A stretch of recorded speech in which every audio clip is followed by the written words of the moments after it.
자, 사학혁신위 백서에 이런 내용이 나와 있습니다. 비슷한 규모의 금액 횡령 및 회계 부정을 적발하고도 A 학교에서는 임원 취소 승인, 취임 승인 취소, 그리고 B 학교는 그냥 경고 처분으로 끝나는 등 일관성 없는 처분이 이루어져 형평의 문제가 야기됐다. 이게 사학혁신위원회 백서에 나와 있는 내용입니다. 대부분 솜방망이 처벌을 내렸고 고발을 해도 절반이 무혐의로 끝나고 고발을 하는 기준도 이렇게 들쭉날쭉이니까 어마어마한 사립대학의 비리가 지금까지 만연되어 있고 교육부의 책임이 적지 않다, 이런 지적이 있는 겁니다. 하나 더 말씀드리면 교육부가 지난 여름에 사학비리 특별신고를 받았습니다. 그때 제보가 된 건수가 모두 300건이 접수가 됐습니다. 문제는 교육부가 이 신고건에 대해서 손을 놓고 있다는 겁니다. 의원실에서 교육부가 언제 어떻게 무슨 조사를 했는지 질의를 했더니요, 권익위에 물어보세요라고 하는 답변이 왔습니다. 교육부가 나서서 사학비리 신고는 받아놓고 정작 처리는 나몰라라 하고 계십니다. 이런 똑같은 상황이 과거 국민제안센터 사학비리 접수에서도 있었습니다. 교육부가 접수를 받고도 3개월 동안 손 놓고 있었고요. 그 후에 조사도 조사 대상일 수밖에 없는 학교에만 서면 유선 질의하는 것을 볼 수 있습니다. 그래서 학교에서 제보자를 색출하려고 하는 등 많은 문제가 발생을 했습니다. 의원실 제보에 따르면 이렇게 제보자가 색출을 당하는 일이 올해 6월에도 똑같이 일어났습니다. 그러니까 앞에서는 사학비리 척결하겠다고 하고 뒤에서는 사실상 대학 편에서 편의를 봐주는 거 아니냐, 이런 지적도 너무나 당연하게 나올 수 있습니다.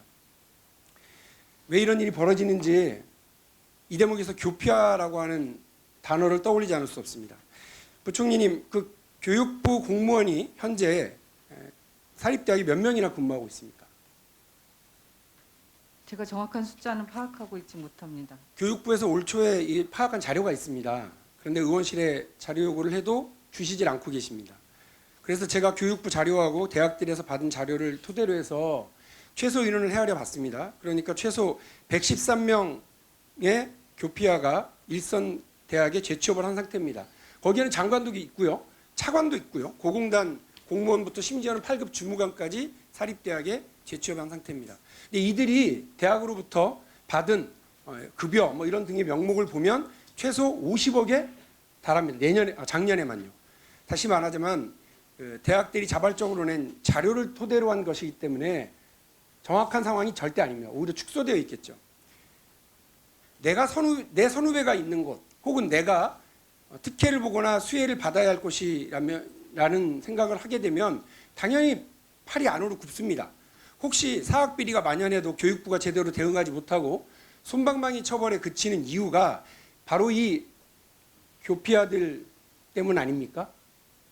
그런 지적들이 있었기 때문에 저희가 그런 재취업이나 퇴직 후에 이 취업과 관련해서는 기준을 강화하고 근절할 수 있도록 노력하고 있습니다.